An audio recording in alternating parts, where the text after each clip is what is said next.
काल चक्र का बाप। इससे पहले ना किसी ने सुनी, ना किसी ने देखी इतनी सटीक भविष्यवाणी। चाल चक्र। नमस्कार, बहुत स्वागत है आपका। आप देख रहे हैं चाल चक्र और मैं हूं आपके साथ शैलेंद्र पांडे। आज पद्मा एकादशी का एक अच्छा मुहूर्त, एक अच्छा संयोग, एक अच्छा अवसर है। और जैसा कि हम सब जानते हैं कि इस समय गणेश महोत्सव भी चल रहा है, तो पद्मा एकादशी और गणेश महोत्सव दोनों का संयोग, दोनों की स्थिति आज बनी हुई है और आज इसी विषय पर बात करेंगे। पद्मा एकादशी का एक नाम परिवर्तनी एकादशी भी है, तो क्या परिवर्तन होता है, क्या है पूरा मामला, आपको बताएंगे। चलिए बताते हैं कि चाल चक्र में आज किन खास बिंदुओं पर हम बात करने वाले हैं। चाल चक्र में आज हम बात करने वाले हैं पद्मा एकादशी के महत्व के बारे में, या यूं कह लें परिवर्तनी एकादशी के महत्व के बारे में। जानेंगे कि पद्मा एकादशी की व्रत की विधि क्या है, भगवान गणेश की पूजा इस व्रत से कैसे संबंधित है ये जानेंगे। इस एकादशी की कथा क्या है ये भी आपको बताएंगे। राशियों की सटीक भविष्यवाणी होगी और आज के शुभ पहर की चर्चा भी होगी। तो तमाम बातें होंगी जो हम आपको विस्तार से बताएंगे पद्मा एकादशी के बारे में, अर्थात परिवर्तनी एकादशी के बारे में। लेकिन सबसे पहले जान लेते हैं आज का पंचांग।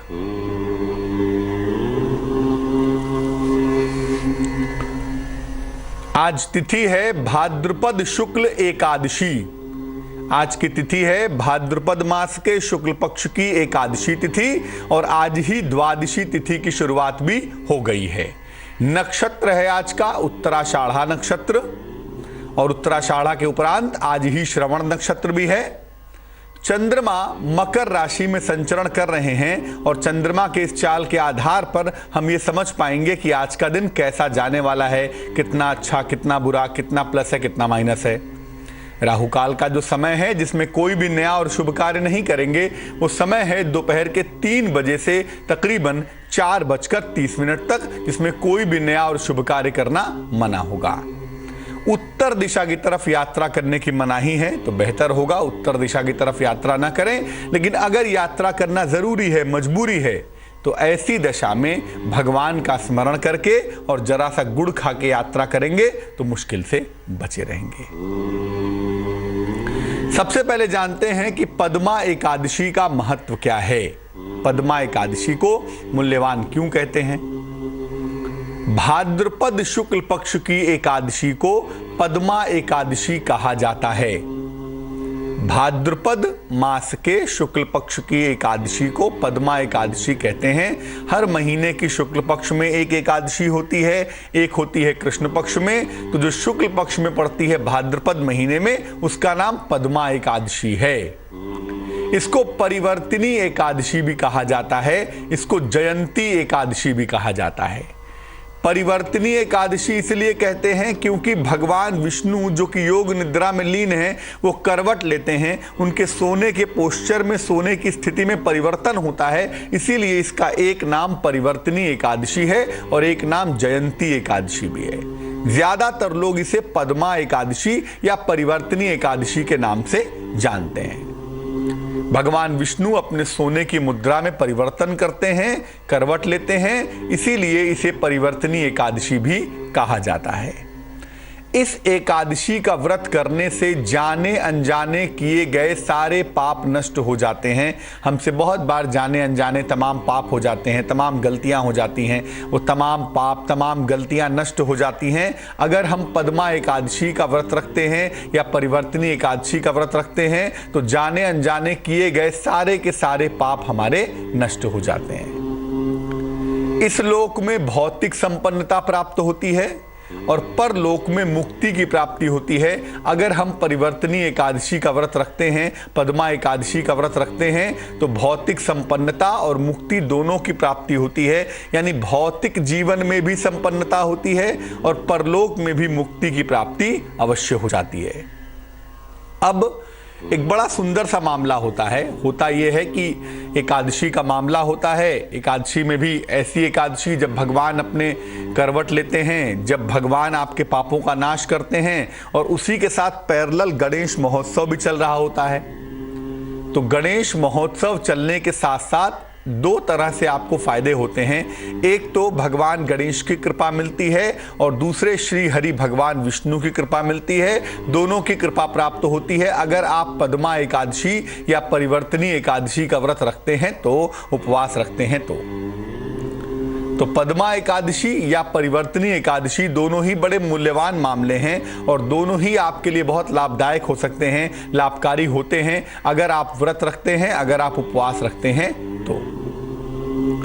इस एकादशी को भगवान विष्णु के वामन स्वरूप की उपासना की जाती है। वामन की कथा हम आपको बताएंगे अभी, लेकिन ये जाने रहिए कि इस दिन को वामन जयंती के रूप में भी मनाते हैं और भगवान विष्णु के वामन स्वरूप की उपासना इस दिन की जाती है। जिन लोगों को संतान सुख की प्राप्ति करनी है या जिनको धन की प्राप्ति करनी है, उनके लिए पद्मा परिवर्तनी एकादशी का व्रत अत्यंत कल्याणकारी होता है। तो पद्मा एकादशी या परिवर्तनी एकादशी पर जाने अनजाने किए गए पाप नष्ट हो जाते हैं। परिवर्तनी एकादशी या पद्मा एकादशी पर संतान सुख की प्राप्ति होती है, धन की प्राप्ति होती है और साथ ही साथ ज्ञान की प्राप्ति भी होती है, अपूर्व विद्या बुद्धि की प्राप्ति भी होती है। क्योंकि भगवान का जो वामन अवतार है, भगवान ने जो वामन अवतार लिया था, उसके पीछे का जो कॉन्सेप्ट है, उसके पीछे का जो भाव है, वो ज्ञान का अवतार है, वो विद्या का अवतार है, वो अहंकार को नष्ट करने का अवतार है। इसीलिए भगवान वामन की पूजा की जाती है आज के दिन, पद्मा एकादशी के दिन या परिवर्तनी एकादशी के दिन। कैसे की जाती है? भगवान वामन के अवतार की कथा क्या है? भगवान वामन के अवतार की कथा है कि राक्षसों के राजा थे राजा बलि, और बलि ने अपने अपूर्व पराक्रम से, अपने अपूर्व ताकत से सारे लोगों को जीत लिया, इंद्र तक को बंदी बना लिया, सबको हरा दिया, सबको परास्त कर दिया। तो वापस से लोगों को मुक्त करने के लिए भगवान विष्णु ने, श्री हरि ने वामन अवतार लिया। वामन अवतार में छोटा सा अवतार था, वामन मतलब होता है बौना, छोटा सा अवतार लिया, छोटे शरीर का अवतार था, बौने के रूप में गए और राजा बलि से दान की याचना की। तो राजा बलि ने कहा कि क्या दान चाहिए आपको? वामन ने कहा मुझे सिर्फ 3 पग भूमि चाहिए, 3 कदम चलूंगा उतनी ही जमीन मुझे चाहिए और कुछ नहीं चाहिए। तो लोगों ने कहा कि भाई बौना है, वामन है, कितनी जमीन लेगा, ले लो। तब भगवान विष्णु ने वामन रूप में अपने विस्तार किया अपने रूप का। पहले कदम में पृथ्वी, पहले कदम में आकाश को नापा, दूसरे कदम में पृथ्वी को नापा और जब तीसरे कदम की बात आई तो उन्होंने पूछा तीसरा कदम कहाँ रखूं, बताओ, तीसरा कदम तो दिखता नहीं है। तो बलि ने कहा कि मेरे ही ऊपर रख दीजिए, तीसरे कदम में मुझे को नाप लीजिए।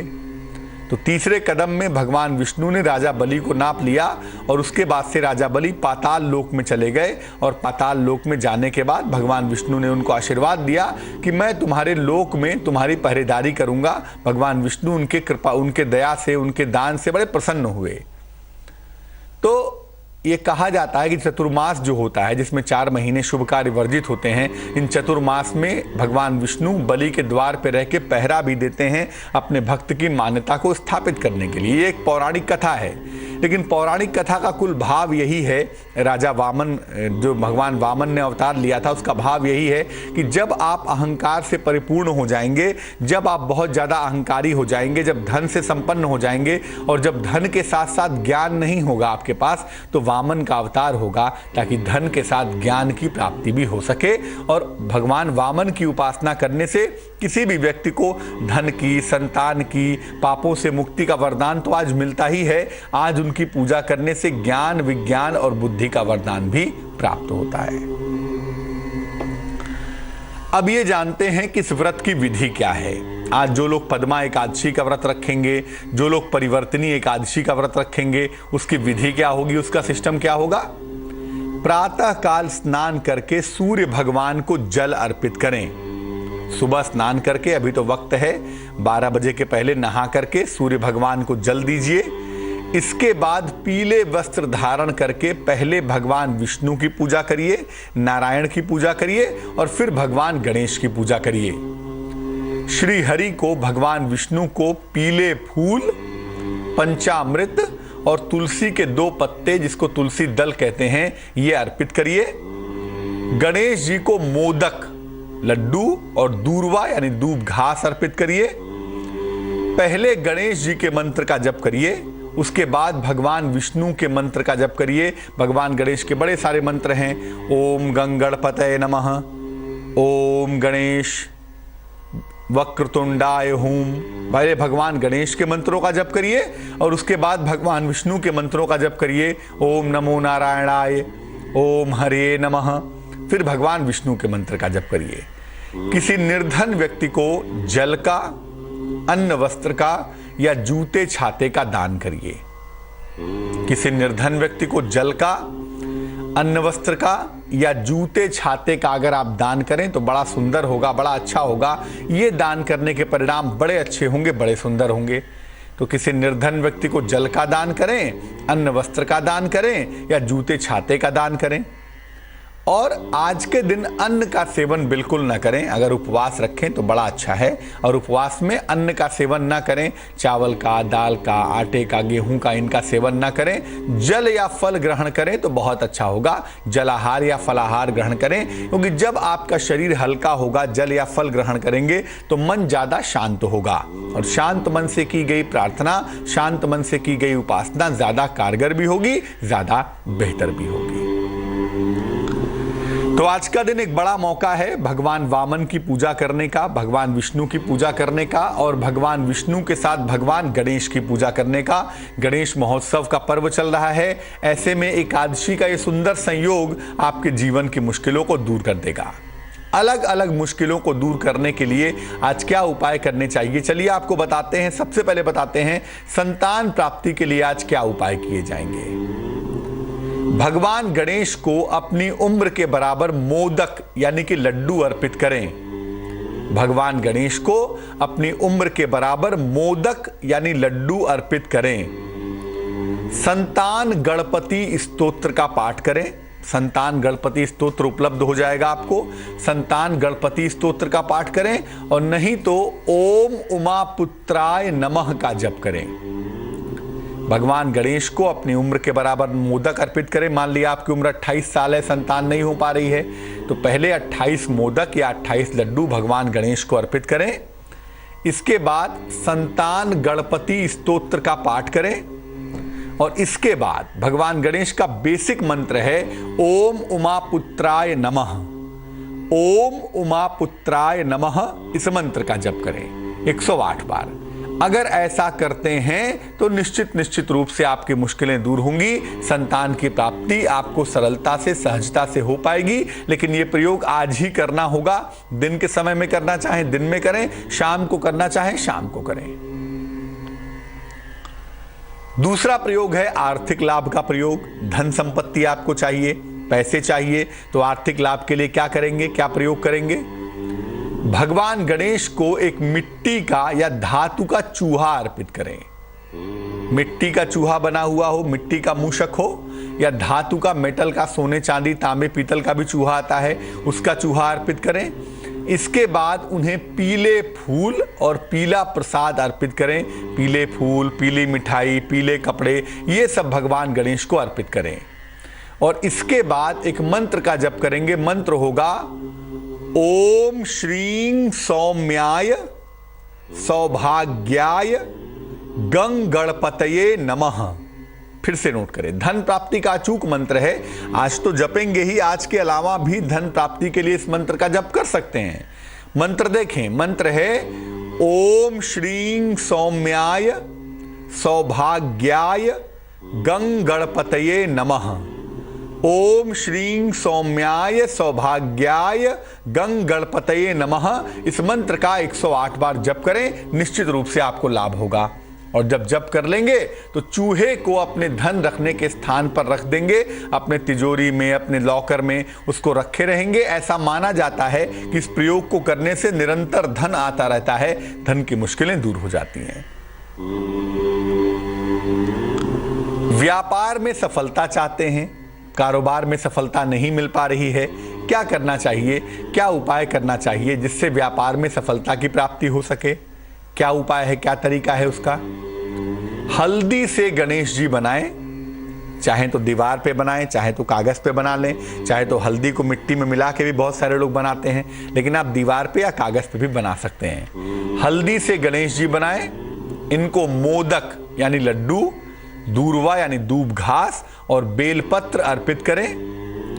इन गणेश जी को व्यापार के स्थान पर स्थापित कर दें। अगर कागज पर बनाया है तो बहुत अच्छी बात है, वरना जहां कारोबार करते हैं वहीं दीवार पर बना के मोदक, दूर्वा, बेलपत्र अर्पित करें और प्रार्थना करें कि जो कारोबार की स्थिति है, जो व्यापार की स्थिति है, वो बेहतर हो जाए। अगर आप ऐसा करते हैं तो आपके कारोबार की, व्यापार की स्थिति बेहतर होगी, कारोबार की, व्यापार की तमाम समस्याएं दूर हो जाएंगी, तमाम समस्याएं कम हो जाएंगी। तो आज जो सुंदर मौका है परिवर्तनी एकादशी, पद्मा एकादशी का, आज के दिन 3 बातें महत्वपूर्ण हैं। पहला, भगवान वामन की पूजा की जाती है। भगवान वामन की पूजा बहुत कल्याणकारी, बड़ी विशेष होती है, वो आप कर सकते हैं। दूसरा, आज के ही दिन भगवान गणेश की पूजा की जाती है। छोटे छोटे वरदान उनसे मिल सकते हैं प्रार्थना करने से।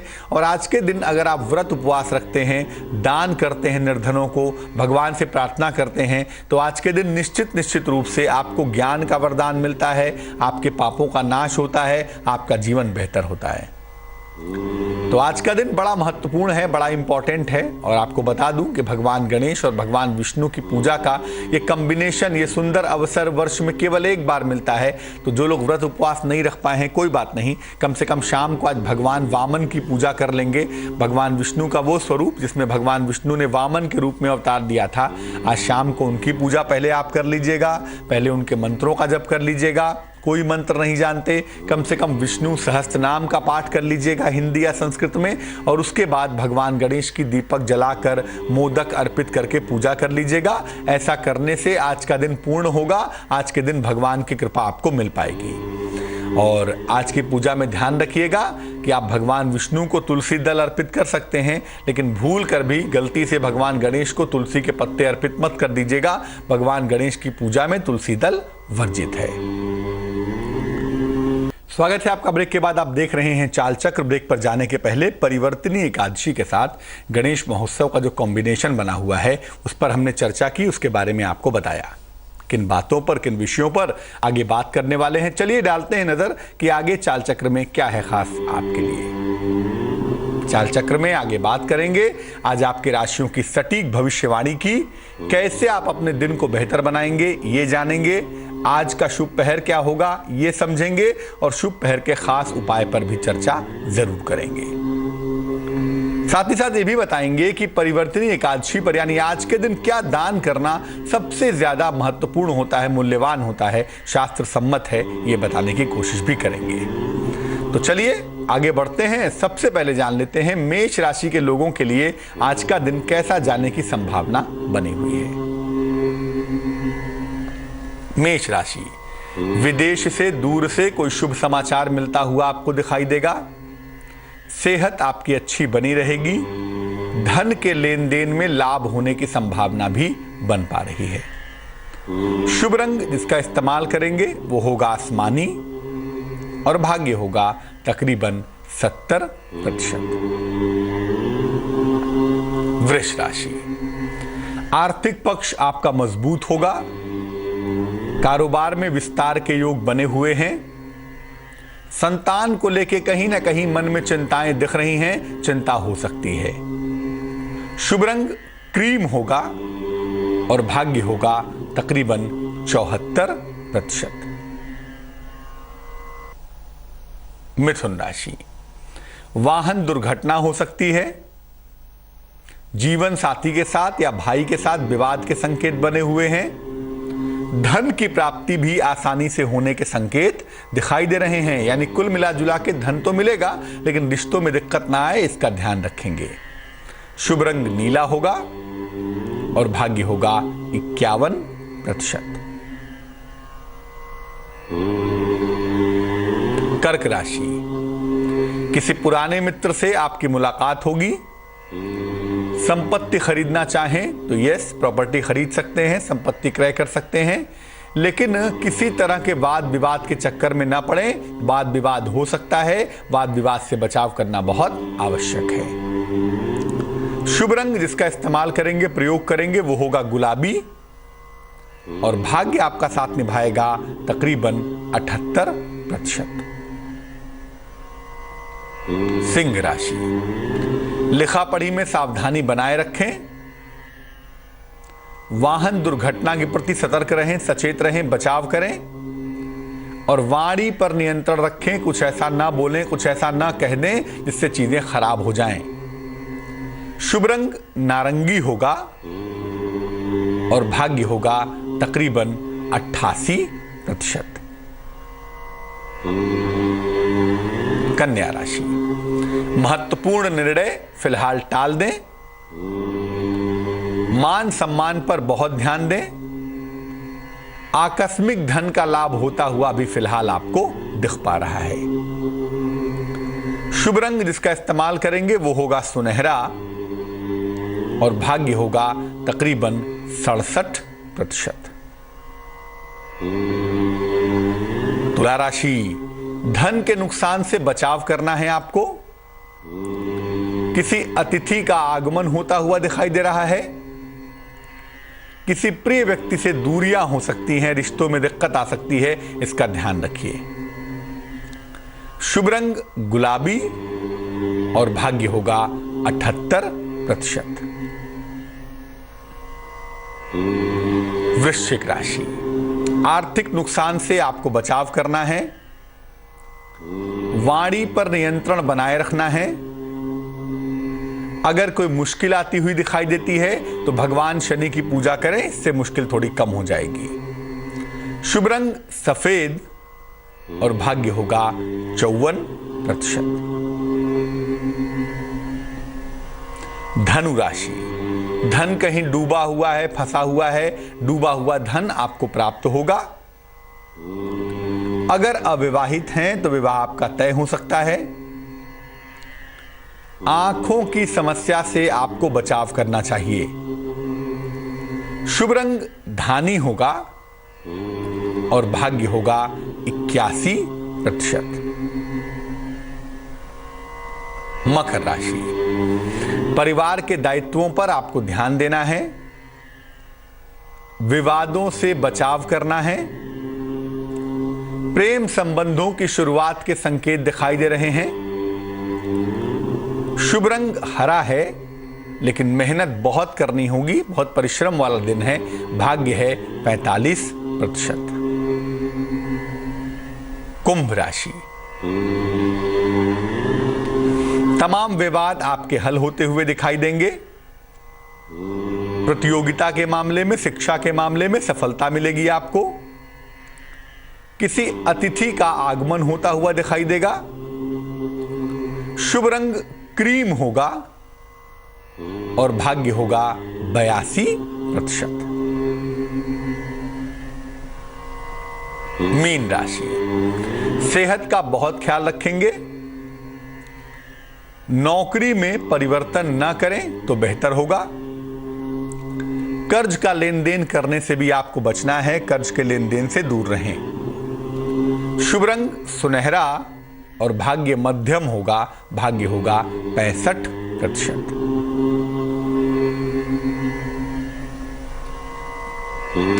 एक दर्शक जुड़ रहे हैं छत्तीसगढ़ से, सूरज, उनसे बात करते हैं। सूरज बताइए। पंडित जी प्रणाम। नमस्कार। मैं भिलाई छत्तीसगढ़ से बोल रहा हूँ जी। मेरा डेट ऑफ बर्थ 16/11/1991 है। 16/11/1991। हाँ। समय? समय है शाम को 4:25। कहाँ पे जन्म हुआ है? भिलाई छत्तीसगढ़। पूछे क्या सवाल है? पंडित जी मुझे ये जानना है कि अभी क्योंकि मैं अभी जॉब कर रहा था, फिर वहाँ मेरा मन नहीं लग रहा था और अभी मुझे बहुत समझ में नहीं आ रहा कि मैं क्या करूँ, गवर्नमेंट सेक्टर की तैयारी करूँ या फिर किसी और फील्ड को पकड़ के उसमें आगे बढ़ूँ। अभी जो आखिरी नौकरी कर रहे थे वो कहाँ कर रहे थे? पंडित जी बेंगलोर में। देखो ऐसा है, कुंडली बनती है मेष लग्न की, राशि बनती है कुंभ, और कुंडली में जो बुद्धि विद्या का स्वामी है, जो दिमाग को कंट्रोल करता है, चंद्रमा, वो कमजोर है। होम सिकनेस के शिकार हैं कहीं ना कहीं, तो घर से दूर रहने में असुविधा हो रही है, घर से दूर रहने में दिक्कत हो रही है, जो कि आपकी कुंडली में हम साफ तौर से देख पा रहे हैं। ये प्रॉब्लम तो कुंडली में ज़रूर है। लेकिन दूसरी बात ये भी है कि कुंडली में सफलता का क्वांटम बहुत अच्छा है, सफलता बहुत अच्छी है। तो बेंगलोर में नहीं रह सकते, कोई बात नहीं, आप फिलहाल तो वहीं भिलाई में रह के गवर्नमेंट जॉब की तैयारी करिए, आपको अगले साल उसमें सफलता मिल पाएगी और फिर आसपास कहीं नौकरी कर लीजिएगा, कोई दिक्कत नहीं है, इसमें कोई ऐसी समस्या नहीं है। आप नौकरी ही करेंगे, नौकरी करके जीवन में तरक्की भी करेंगे। थोड़ा समय खराब आ गया था इसलिए आप दिक्कत में आ गए थे। ज्योतिष कहता है कि आपका बेहतर समय शुरू होगा फरवरी 2017 से और यहां से जिंदगी लगातार बेहतर होती चली जाएगी। इसके बाद से चिंता करने की जरूरत आपको बिल्कुल नहीं है। 2 उपाय करने की मैं आपको सलाह दूंगा ताकि आपका कैरियर ठीक हो सके, आपका मन ठीक हो सके, मन की तमाम चिंताएं दूर हो सकें। एक मोती बनवा के पहन लें, 12-14 रत्ती की मोती चांदी की अंगूठी में, सीधे हाथ की छोटी उंगली में, कनिष्ठिका उंगली में। सोमवार की रात्रि को पहनना आपके लिए बढ़िया होगा। और रोज सवेरे 108 बार गायत्री मंत्र का आप जप करें। सुबह उठें, नहाएं, सूर्य देव को जल चढ़ाएं और जब जल चढ़ाएं तो नीचे एक बाल्टी रख लें ताकि पानी बाल्टी में एकत्र हो जाए, फिर उस बाल्टी का पानी पौधे में डाल दें।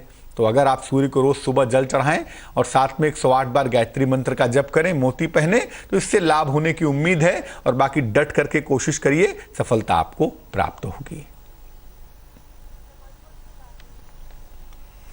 एक दर्शक जुड़ रहे हैं जबलपुर से, राजेश हैं, उनसे बात करते हैं। राजेश बताइए। महाराज जी सादर प्रणाम आपको। नमस्कार। नमस्कार, बताइए।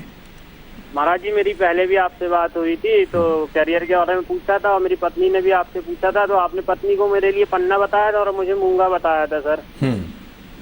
तो सर कैरियर में बहुत अभी समय लॉस चल रहा है, मेरा काम धाम अच्छा नहीं चल रहा है, मेरी पत्नी का स्वास्थ्य भी खराब चल रहा है, मेरा भी खराब चल रहा है। अच्छा, अपनी डेट ऑफ बर्थ बताइए, आप क्या है? 27/11/1974। समय बताइए। रात्रि 9 बजे महाराज। कहाँ जन्म हुआ है? मध्य प्रदेश, जबलपुर, MP में। अभी क्या काम करते हैं राजेश जी? सर सेलिंग का काम है मेरा, मार्केटिंग का, अपना खुद का छोटा सा। उसको आगे बढ़ाना चाहता हूँ सर, पर बार बार पीछे हो जाता हूँ। देखो, पहली बात यह है कि अगस्त के बाद से आपका समय थोड़ा बेहतर होना शुरू हो गया है, तो आप घबराइए नहीं। एक तो अगस्त के बाद से आपका समय बेहतर है और ये समय आगे चल के लगातार बेहतर होता चला जाएगा। आपको चिंता करने की बिल्कुल आवश्यकता नहीं है। अगस्त के बाद से आपका वक्त काफ़ी अच्छा है, काफ़ी ठीक है, पहली बात। दूसरी बात यह है कि इस कुंडली में जो बेहतर वक्त आता हुआ दिखाई दे रहा है, उस वक्त में आपका सेल्स मार्केटिंग का काम बढ़िया चलेगा, उसमें चिंता करने की आवश्यकता आपको बिल्कुल नहीं है। लेकिन अभी तो आपका समय ठीक हुआ है ना, दिसंबर तक कहीं इसके परिणाम आ पाएंगे और काम आपका ठीक चलेगा। जहाँ तक सेहत का सवाल है, थोड़ी मानसिक चिंताएं हैं, थोड़ी हड्डियों की दिक्कत है, ये कुंडली में दिख पा रही है। तो इसको मैनेज करने के लिए 2 उपाय मैं आपको करने के लिए कहूँगा। सबसे पहले तो वही, जैसा पहले भी कहा है आपको, एक मूंगा नाम का रत्न, 8-10 रत्ती का मूंगा तांबे की अंगूठी में, सीधे हाथ की अनामिका उंगली में, रिंग फिंगर में, मंगलवार की सवेरे आप धारण करें, इससे आपको लाभ होगा। एक तो मूंगा पहन लें और दूसरा काम ये करें कि रोज सुबह और रोज शाम को प्रेम पूर्वक गा गा कर, बोल बोल कर, डूब डूब कर हनुमान चालीसा का पाठ करें। इससे आपकी मुश्किल बहुत जल्दी हल हो जाएगी। तो परिवर्तनीय एकादशी का सुंदर अवसर है और आपको बता दूं कि परिवर्तनीय एकादशी पर 2 तरह के दान बड़े अच्छे माने जाते हैं। एक तो तांबे के बर्तनों का, दही का और चावल का दान बड़ा अच्छा है। और चूंकि वामन प्रतीक हैं ज्ञान के, वामन प्रतीक हैं विद्या, बुद्धि और शिक्षा के, इसीलिए विद्यार्थियों को, शिक्षार्थियों को कलम देने से, कागज किताब देने से, उनकी शिक्षा में सहायता करने से भी लाभ जरूर होता है। ये दान आज कर सकते हैं। अब जान लेते हैं क्या है आज का शुभ पहर।